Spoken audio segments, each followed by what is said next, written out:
কল্যাণী ইউনিভার্সিটির অন্তর্গত সমস্ত কলেজগুলিতে যে সমস্ত ছাত্রছাত্রী ফার্স্ট সেমিস্টার এবং সেকেন্ড সেমিস্টারে হিস্ট্রি মাইনর নিয়ে পড়াশোনা করছো, তোমাদের জন্য এই আলোচনাটি।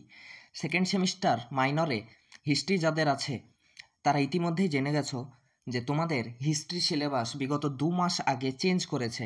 অর্থাৎ তোমাদের প্রথমে ইতিহাসে ছিল মধ্যযুগের ইতিহাস এবং এখন রয়েছে তোমাদের আদি যুগের ইতিহাস থেকে আদি মধ্যযুগের ইতিহাস পর্যন্ত। তো এই সিলেবাসটি তোমাদের 25 তারিখ পরীক্ষায় আসবে এবং এখান থেকেই কোয়েশ্চেন আসবে। যেহেতু ফার্স্ট সেমিস্টার এবং সেকেন্ড সেমিস্টারের সিলেবাস সেম রয়েছে, সেহেতু এই ভিডিওটি দুটো সেমিস্টারের জন্য অত্যন্ত গুরুত্বপূর্ণ। তো মাইনরে তোমাদের কোয়েশ্চেন প্যাটার্ন থাকবে এইভাবে। প্রথম দাগে থাকবে 2 মার্কের 7টি বা 8টি কোয়েশ্চেন, যেখান থেকে তোমাদের 5টি কোয়েশ্চেন লিখতে হবে অর্থাৎ 10 মার্ক। দ্বিতীয় দাগে থাকবে 5 মার্কের 4টি কোয়েশ্চেন, যেখান থেকে তোমাদের 2টি 5 মার্কের কোয়েশ্চেন লিখতে হবে অর্থাৎ 10 মার্ক। এবং 3 নম্বর দাগে 4টি 10 মার্কের কোয়েশ্চেন থাকবে এবং তোমাদেরকে লিখতে হবে 2টি 10 মার্কের কোয়েশ্চেন অর্থাৎ 20 মার্ক। টোটাল 40 মার্কের তোমাদের রিটেন এক্সাম হবে এবং 10 মার্ক তোমাদের কলেজ থেকে ইন্টারনাল অ্যাসাইনমেন্টগুলো, অর্থাৎ টোটাল 50 মার্কের মাইনরের সিলেবাস রয়েছে। তো তোমাদের মোট 4টি ইউনিট রয়েছে। তো 4টি ইউনিট থেকে তোমাদের প্রশ্নগুলো দেখে নাও। প্রথম ইউনিট থেকে 1 নম্বর কোয়েশ্চেন, ভারতের ইতিহাস রচনার ক্ষেত্রে প্রত্নতাত্ত্বিক উপাদানের গুরুত্ব আলোচনা করো। এটি 5 মার্কের জন্য অথবাই আসতে পারে ভারতের ইতিহাস রচনায় লিপির এবং মুদ্রার গুরুত্বগুলি আলোচনা করো। 2 নম্বর, প্রাচীন ভারতের ইতিহাস রচনার ক্ষেত্রে সাহিত্যিক উপাদানের গুরুত্ব আলোচনা করো। এখান থেকে তোমার এটা 10 মার্কের এবং এখান থেকে 5 মার্কের জন্য আসতে পারে প্রাচীন ভারতের ইতিহাস রচনায় দেশীয় সাহিত্যের গুরুত্ব আলোচনা করো। জানো যে ইতিহাস রচনার ক্ষেত্রে সাহিত্যিক উপাদানগুলি 2টি ভাগে বিভক্ত। 1 নম্বর হচ্ছে দেশীয় সাহিত্য এবং 2 নম্বর হচ্ছে বৈদেশিক বিবরণ। তাই দেশীয় সাহিত্যটা 5 নম্বরের জন্য আলাদাভাবে আসতে পারে। 3 নম্বরে রয়েছে প্রস্তর যুগের বিভিন্ন ভাগগুলি সম্বন্ধে আলোচনা করো, অর্থাৎ নব্যপ্রস্তর যুগ, মধ্যপ্রস্তর যুগ এবং প্রাচীন প্রস্তর যুগ, এই 3টে আলোচনা করতে হবে 10 মার্কের জন্য। এছাড়াও 5 মার্কের জন্য আসতে পারে নব্যপ্রস্তর যুগের বিপ্লব বলতে কী বোঝো, অথবা আসতে পারে মধ্যপ্রস্তর যুগ ও নব্যপ্রস্তর যুগের বৈশিষ্ট্যগুলি সম্বন্ধে আঞ্চলিক বৈশিষ্ট্যের বিশেষ উল্লেখ করে আলোচনা করো। এটি 5 মার্কের জন্য আসতে পারে। 4 নম্বরে রয়েছে সিন্ধু সভ্যতার প্রধান বৈশিষ্ট্যগুলি আলোচনা করো। এটি 5 মার্কের বা 10 মার্কের জন্য আসতে পারে। অথবা এটি আসতে পারে এইভাবে, সিন্ধু সভ্যতার নগর পরিকল্পনা সম্বন্ধে আলোচনা করো, যেটি সিন্ধু সভ্যতার বৈশিষ্ট্যের একটি অন্তর্ভুক্ত। অথবা এই কোয়েশ্চেনটা এইভাবে আসতে পারে, সিন্ধু সভ্যতার কৃষি ব্যবস্থা সম্বন্ধে আলোচনা করো। এটিও 5 মার্কের জন্য আসতে পারে। 5 মার্কের কোয়েশ্চেনে রয়েছে সিন্ধু সভ্যতার পতনের কারণগুলি আলোচনা করো। এটি 10 মার্কের জন্য আসতে পারে।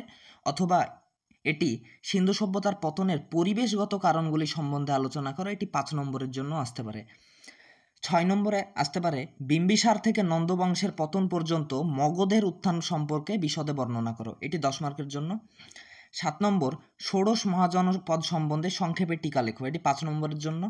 সিন্ধু সভ্যতা ও বৈদিক যুগের মধ্যে পার্থক্য লেখো। এটি 5 নম্বরের জন্য। 9 নম্বরে রয়েছে আর্য সভ্যতার বৈশিষ্ট্য বা আর্য সভ্যতার রাজনৈতিক, অর্থনৈতিক ও সামাজিক জীবন সম্বন্ধে আলোচনা করো। এটি 10 মার্কের জন্য আসতে পারে। অথবা ঋগ বৈদিক যুগে সামাজিক, অর্থনৈতিক ও রাজনৈতিক জীবন সম্বন্ধে আলোচনা করো এবং পরবর্তী বৈদিক যুগে এর বৈপরীত্য আলোচনা করো। এটি 10 মার্কের জন্য আসতে পারে।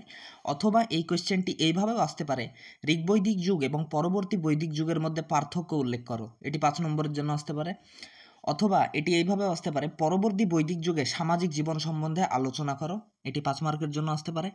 অথবা এটি আরেকভাবে আসতে পারে, বৈদিক যুগের সামাজিক জীবন সম্বন্ধে আলোচনা করো।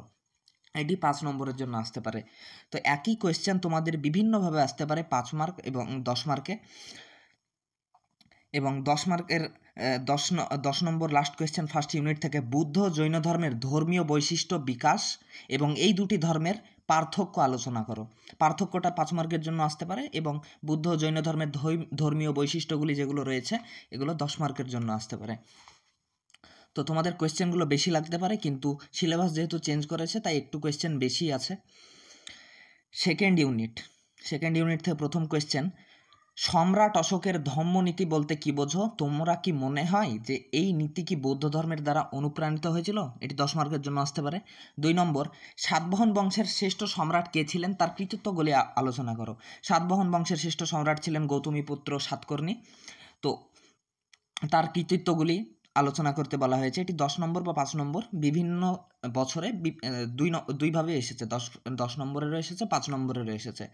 3 নম্বর কোয়েশ্চেন, মৌর্য শাসন ব্যবস্থার বৈশিষ্ট্যগুলি সম্বন্ধে আলোচনা করো ও তার পতনের কারণগুলি আলোচনা করো। এটি 10 নম্বরের জন্য আসতে পারে বা 5 নম্বরের জন্য আসতে পারে। 4 নম্বর, কুষাণ সম্রাট কনিষ্কের কৃতিত্ব আলোচনা করো। খুব গুরুত্বপূর্ণ একটি কোয়েশ্চেন। অথবা বৌদ্ধ ধর্মের পৃষ্ঠপোষক রূপে কনিষ্কের অবদান মূল্যায়ন করো। এটি 5 নম্বরের জন্য আসতে পারে। 5 নম্বরে, কুষাণ যুগের গুরুত্ব নির্ণয় করো। 10 নম্বরের জন্য আসতে পারে। অথবা কুষাণ যুগের সংস্কৃতি সম্পর্কে বর্ণনা করো। এটি 5 নম্বরের জন্য আসতে পারে। সাতবাহন কারা ও সাতবাহনদের ইতিহাস জানার জন্য ঐতিহাসিক উপাদানগুলি ব্যাখ্যা করো। এটি 5 নম্বর জন্য আসতে পারে। অথবা এই কোয়েশ্চেনটা এইভাবেও আসতে পারে, সাতবাহন সাম্রাজ্যের উত্থান ও পতনের ইতিহাস সংক্ষেপে লেখো। 5 নম্বরের জন্য। 7 নম্বর কোয়েশ্চেন রয়েছে, তোমার কি মনে হয় মৌর্য সাম্রাজ্যে কেন্দ্রভূত প্রাদেশিক শাসন ব্যবস্থা প্রতিষ্ঠা করেছিল? কারণ সহ বিশ্লেষণ করো। এটি 5 নম্বর বা 10 নম্বর দুইভাবেই আসতে পারে। 8 নম্বর, ভারতীয় শিল্পে গান্ধার শিল্পের গুরুত্ব সংক্ষিপ্ত বিবরণ দাও। এটা খুব গুরুত্বপূর্ণ কোয়েশ্চেন। 9 নম্বর, কলিঙ্গ যুগের তাৎপর্য লেখো। এটা 5 নম্বরের জন্য আসতে পারে। এটি কলিঙ্গ যুদ্ধের তাৎপর্য হবে। 10 নম্বর কোয়েশ্চেন, মৌর্য শাসন ব্যবস্থাকে সীমাহীন স্বৈরাচার নয় প্রজা হৈতেশী স্বৈরাচার বলে অভিহিত করো। 10 নম্বরের জন্য। 11 নম্বর, প্রাচীন ভারতের ইতিহাসে নারীদের অবস্থান মূল্যায়ন করো। এই কোয়েশ্চেনটি খুব গুরুত্বপূর্ণ এবং এটি 5 মার্ক বা 10 মার্ক যে কোনোভাবে আসতে পারে। প্রাচীন যুগ থেকে আদি মধ্যযুগ পর্যন্ত নারীদের যে বিভিন্ন সময়ে যেমন বৈদিক যুগে নারীদের অবস্থা কেমন ছিল, গুপ্ত যুগে নারীদের অবস্থা কেমন ছিল, মৌর্য যুগে নারীদের অবস্থা কেমন ছিল, এইভাবে তোমাদের বর্ণনা করতে হবে। ইউনিট 3 থেকে আসছে প্রথম কোয়েশ্চেন, গুপ্ত যুগের সুবর্ণ অধ্যায় সম্পর্কে বিশ্লেষণ করো। এটা 10 মার্কের জন্য আসতে পারে। অথবা গুপ্ত যুগকে কি যথাযথভাবে সুবর্ণ যুগ বলা হয়? এটি 10 মার্কের জন্য আসতে পারে।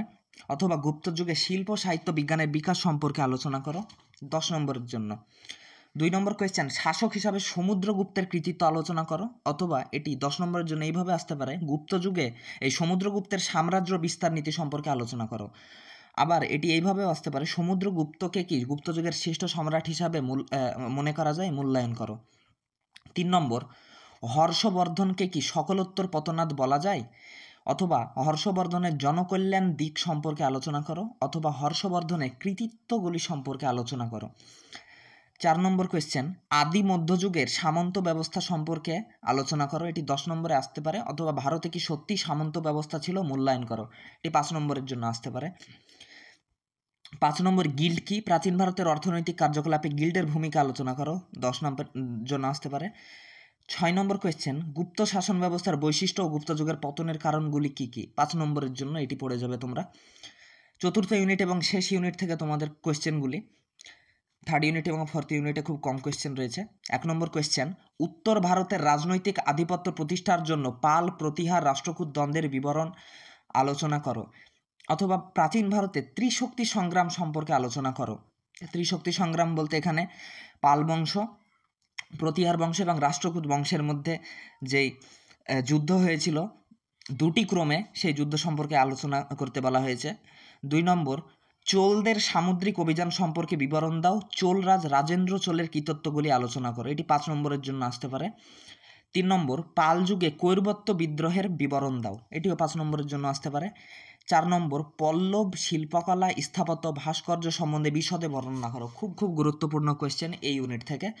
5 নম্বর, পাল ও সেন যুগে বাংলার সমাজ ধর্ম সংস্কৃতির বিবরণ দাও। এটি 5 বা 10 নম্বরের জন্য আসতে পারে। বাংলায় সেন শাসন ও বাতাপির চালুক্য বংশের সম্পর্কে আলোচনা করো। 7 নম্বর, রাষ্ট্রকূট শাসন ব্যবস্থার সম্পর্কে সংক্ষেপে টিকা লেখো। এই 7টি কোয়েশ্চেন 4 নম্বর ইউনিট থেকে রয়েছে। এখান থেকে প্রথম কোয়েশ্চেন এবং 4 নম্বর কোয়েশ্চেনটি 10 মার্কের কোয়েশ্চেন হিসাবে আসার জন্য খুব গুরুত্বপূর্ণ এবং 5 নম্বর কোয়েশ্চেনটাও 10 নম্বরের জন্য আসতে পারে। তবে এই দুটি কোয়েশ্চেন খুব ভালোভাবে পড়ে যাবে, কারণ এই দুটি থেকে একটা 10 মার্কের কোয়েশ্চেন আসার সম্ভাবনা খুব খুব প্রবল। এছাড়াও তোমাদের কিছু 10 মার্কের কোয়েশ্চেন বেশি ইম্পর্টেন্টগুলো বলে দিচ্ছি। যেমন থার্ড ইউনিট থেকে রয়েছে, গুপ্ত যুগের সুবর্ণ অধ্যায় সম্পর্কে বিশ্লেষণ করো। খুব গুরুত্বপূর্ণ কোয়েশ্চেন 10 নম্বরে আসার জন্য। এবং শাসক হিসাবে সমুদ্রগুপ্তের কৃতিত্ব আলোচনা করো। এই দুটি কোয়েশ্চেন 10 মার্কে এই ইউনিট থেকে আসার জন্য খুব গুরুত্বপূর্ণ। এছাড়াও 2 নম্বর ইউনিট থেকে আসতে পারে খুব গুরুত্বপূর্ণ কোয়েশ্চেন, সম্রাট অশোকের ধম্মনীতি বলতে কি বোঝো, অথবা এই নীতি কি বৌদ্ধ ধর্মের দ্বারা অনুপ্রাণিত ছিল? এটি 10 মার্কের কোয়েশ্চেন হিসাবে আসার জন্য খুব গুরুত্বপূর্ণ। এবং কুষাণ সম্রাট কনিষ্কের কৃতিত্ব আলোচনা করো, এটি খুব গুরুত্বপূর্ণ 10 মার্কে আসার জন্য। এছাড়াও প্রথম ইউনিট থেকে খুব গুরুত্বপূর্ণ কোয়েশ্চেন হচ্ছে ভারতের ইতিহাস রচনার ক্ষেত্রে লিপি এবং মুদ্রার গুরুত্ব আলোচনা করো, অর্থাৎ প্রত্নতাত্ত্বিক উপাদানগুলির গুরুত্ব আলোচনা করো, এটি 10 মার্কের জন্য আসার জন্য খুব গুরুত্বপূর্ণ। এবং প্রাচীন ভারতের ইতিহাস রচনার ক্ষেত্রে সাহিত্যিক উপাদানের গুরুত্ব আলোচনা করো, এটি 10 নম্বরে আসার জন্য খুব গুরুত্বপূর্ণ। এছাড়াও সিন্ধু সভ্যতার বৈশিষ্ট্যগুলি সম্বন্ধে আলোচনা করো, এটিও 10 মার্কে আসার জন্য খুব গুরুত্বপূর্ণ। তাই এই পর্যন্তই, তোমরা খুব কোয়েশ্চেনগুলো খুব ভালো করে পড়ে যাও। আশা করছি এখান থেকেই তোমরা 5 মার্ক এবং 10 মার্কের কোয়েশ্চেন সাজেশন পেয়ে যাবে।